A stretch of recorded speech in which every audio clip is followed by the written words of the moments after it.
하나님 말씀 로마서 13장 11절 12절 두 절 말씀입니다. 로마서 13장 11절 12절을 우리 다 같이 찾으시고요. 같이 함께 우리 합독하도록 하겠습니다. 시작.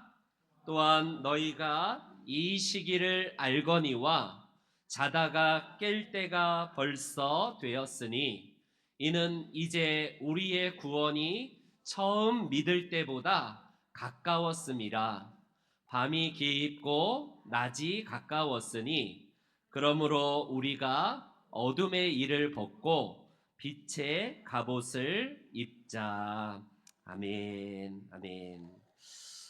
오늘 우리가 살펴볼 새 인물은 오전에 같이 보았지만 단순이라는 이 한 사람, 그리고 또 다른 사람이 나태, 즉 게으름이라는 한 사람, 마지막 세 번째 사람 거만 내지는 교만이라는 사람을 우리가 함께 살펴보았습니다. 그가 받은 이제 크리스찬이 받은 십자가에서 짐을 내려놓고 하나님을 만난 이 크리스찬의 기쁨을 우리도 경험했을 거예요.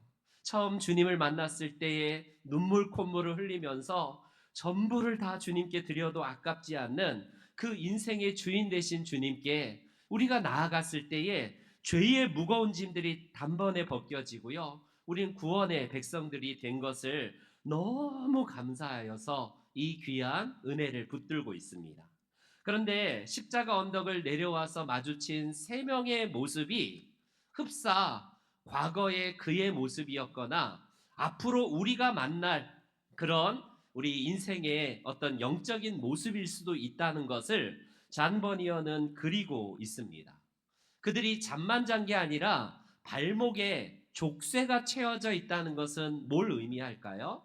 발목에 쇠사슬로 채워져 있음에도 그들은 잠에 취하였다는 것은 결국 이 순례의 길을 포기하고 결국 세상에 푹 젖어 있는 영적으로 죽은 상태라는 것을 의 철로역정은 보여주고 있습니다. 그렇습니다. 우리는 하나님 편에서 보면 전적인 은혜로 구원받았어요. 그렇기 때문에 그 구원이 내 행위가 아니라 십자가의 은혜로 말미암아 구원받음입니다. 그런데 사람의 관점으로 보자면 우리가 구원받은 것이 은혜이기 때문에 감사함으로 이 길을 걸어가야 돼요.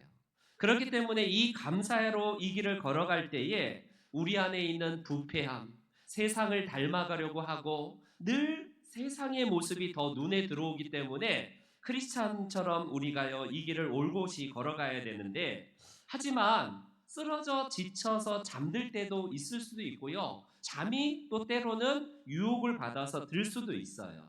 문제는 쇠사슬에 채워지기까지도 모른 채 잠에 빠져 있다면 이건 영적으로 심각한 징후라고 할 수가 있습니다. 그래서 너무 안타까운 나머지 크리스찬은 자기 길을 그냥 간 게 아니라 그들을 흔들어 깨워서 어찌 이렇게 이 길에서 잠이 들 수가 있느냐. 죽음의 바다가 입을 벌리고 있는 이 상황에서 도대체 잠이 오냐라고 하면서 그들을 깨웁니다. 깨워요. 내가 당신들의 발에 있는 이 족쇄, 쇠사슬을 다 풀어줄 테니까 같이 함께 이 길을 걸어가자라고 간곡하게 요청을 함에도 불구하고 이들은 전혀 무감각하기 이를 데가 없어요. 마치 흡사 해석자의 방에 갇혀서 그 절망에 빠져서 나도 옛날에는 당신처럼 신실한 이 순례자였지만 지금은 끝났습니다.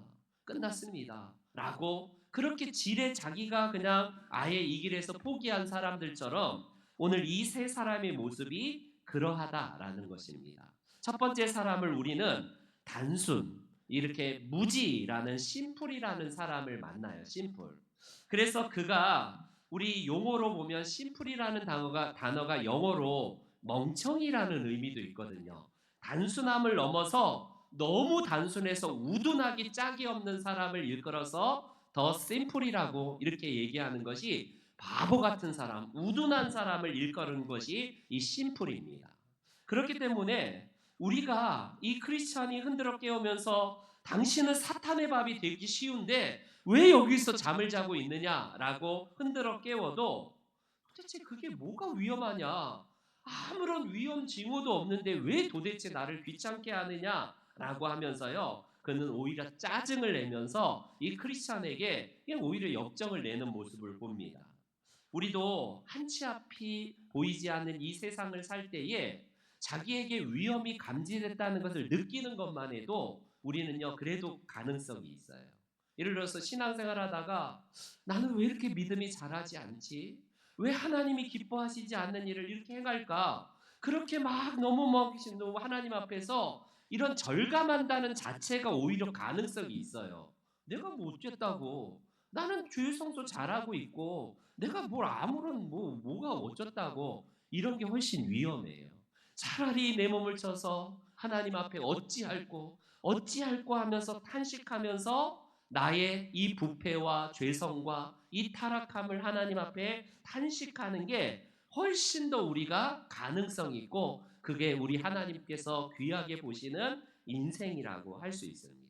어찌됐건 이 단순 바로 무지라는 이 사람과 같이 우리가 그러한 길을 지금 그런 길에 들어서고 있지는 않는지 우리가 성찰해야 될 것 같아요. 두 번째 사람은 말씀드렸듯이 나태 내지는 게으름뱅이라는 이름을 가진 슬로스라는 두 번째 사람을 흔들어 깨웁니다. 마찬가지로 당신은 지금 이곳에서 잘 때가 아닙니다. 당신은 사단의 밥이 되기 쉬운데 왜 위험하게 이곳에서 자고 있느냐라고 계속 흔들어 깨워도 그는요, 딱 좀만 더 자면, 조금만 더 잤으면 좋겠다라고 말을 합니다. 우리는 오늘 아침에 오전에 잠언서 6장을 봤지만 잠언서 기자는 24장에도 동일한 말씀을 기록하고 있어요. 잠언서 우리 함께 33절, 34절 시작. 손을 모으고 좀 더 누워있자 하니 내 궁핍이 강도같이 오며 내 곰핍이 군사같이 이르리라. 어떻게 이렇게 6장에 있는 말씀, 오늘 본문의 6장에 있는 말씀과 잠언서 24장을 동일하게 기록했을까? 이처럼 게으름, 즉 우리를 향한 영적 나태함은 정말 우리들에게 끈질기게 다가올 수 있다라는 사실을 경고하고 있는 거예요. 얼마나 게을렀던지 잠언서의 기자는 여러분 숟가락을 자기 입에 올리기도 귀찮아한다라고 말씀할 정도예요. 잠언서 기자의 게으름. 그래서 여러분 숟가락에 넣고 떠서 입으로 올리는 것조차도 귀찮아하는 이 귀차니즘이 이 영적인 귀차니즘이 있다는 겁니다. 네, 저기서 그냥 숟가락도 낼름낼름 받아먹는 흡사 배 보니까 저같이 보이네요. 네. 그렇습니다. 우리 영적인 게으름이 저럴 수 있다는 거예요. 이런 게으른 태도로 살아가는 인생들을 향하여서 우리는 두 번째 이 사람의 영적인 모습을 발견하라라고 이 잔 버니어는 그렇게 그리고 있어요. 그래서 게으름을 극복하지 못하면 결국 사단의 먹이가 되고 결국에는 잠식당하여서 영원히 사망의 잠으로 인생을 끝낼 수 있다는 사실을 그리고 있습니다. 마지막 세 번째 사람을 우리는요 프리점프션 해갖고요 거만 내지는 철면피 아니면 뻔뻔함 아니면 시건방이라고 번역이 돼요. 그래서 대부분의 천로역정의 번역은 거만이라고 이렇게 번역이 되는데 자기가 제일 잘났다는 사람이에요. 인생에서 자기 신념이 강하고 내 철학이 강하여서 어떤 누구에게도 권면을 받기 싫어하는 귀가 닫혀있는 사람을 의미합니다. 그래서 아무리 권면을 하고 영적으로 깨우치고 있다 할지라도 당신 길이나 가시오. 나는 나대로 생각이 있고 내 인생은 내 것인데 왜 이래라 저래라 당신이 왜 이래 뭐 숟가락 올려라 뭐 하라 이렇게 하냐 귀찮아하고 그러면서요 겁을 주고 핀잔을 주면서 다시 잠에 청하는 모습을 그려주고 있습니다. 소위 잘난 체하는 그래서 모르면서도 아는 척 그가 정말 못난 거면 못났다라고 주님 앞에 그대로 나왔으면 얼마나 귀해요. 근데 다 아는 척 남들의 충고 특별히 하나님께서 말씀하신 말씀을 우습게 여기고 농담으로 여기는 오늘날의 이런 잠든 영혼들을 의미하고 있습니다.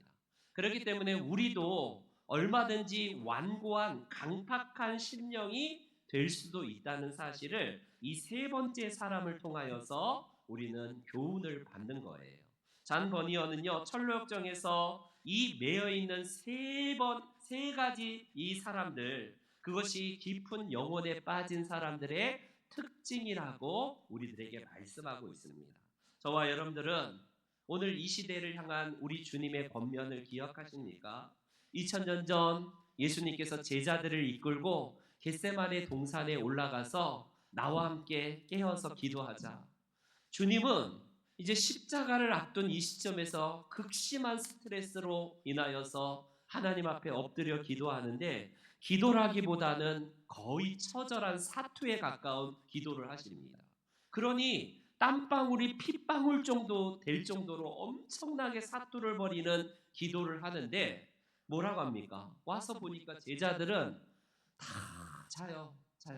저도 기도한답시고 새벽 예배 여기 앞에 앉아서 죄송하지만 막 잘 때가 너무 많아요. 피곤하다는 이유로 잡니다. 그럴 때에 마가복음에 보니까 예수님께서 이렇게 자는 제자들을 향하여서 말씀하세요. 시험에 들지 않게 깨어 있어 기도하라. 깨어 있으라라는 말은 성경의 거의 동의어가 기도하라라는 의미예요. 기도하라는 것은 단지 내 주문을 외우는 그런 얻어내는 어떤 방편이 아니라 주님의 마음을 깊이 새기는 작업이에요. 그래서 기도는 왜 기도 응답이 안 되지가 아니라, 기도를 하다 보면 내가 원하는 방식이 아니라 어느 순간에 하나님의 마음이 내 안에 느껴져서 내 것을 내려놓는 순간이 진짜 기도의 시간이에요.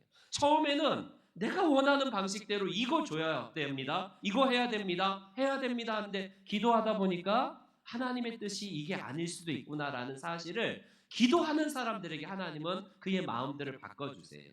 그래서 내가 처음에는 이게 아니었는데 하나님의 뜻이 이게 아니라는 순간, 아니면 하나님의 뜻이 이거라는 순간을 아는 순간이 이게 기도의 참된 묘미 아니겠습니까? 너희가 시험에 들지 않게 깨어서 기도하라. 그러면서 오늘도 우리에게 깨어있으라고 말씀하신 분이 우리 예수님이십니다. 우리의 인생길에서 이런 영적인 잠에 빠지는 것을 우리가 주의하지 않는다면 우리도 충분히 잠에 취해 있고 세상의 낙에 취하고 내가 원하는 방식대로 종교 생활하다가 결국 이 진정한 의미의 순례를 놓친 채 그냥 여가 시간에 그냥 내가 하나의 종교 노름하다가 끝날 수도 있다라는 사실입니다. 우리가 너무 단순하기 때문에, 아니면 너무 게으르기 때문에, 아니면 너무 내 마음이 완고하고 완악하고 교만하기 때문에 잠을 자고 있다면, 오늘 우리를 부르신 주님 앞에서 깨어서 늘 주님께 나아가시는 우리 모든 영적 순례자들이 되시기를 주의 이름으로 축원합니다. 아멘. 광고 드리겠습니다. 저희가 그 10월에 그 계획했던 곳이 그 연령대가 조금 있으신 분들이 가시기 때문에 거기가 다다미 방이라서 좀 겨울에는 난방이 안 되거든요, 일본은. 그래서 저희 교회가 후원하는 곳으로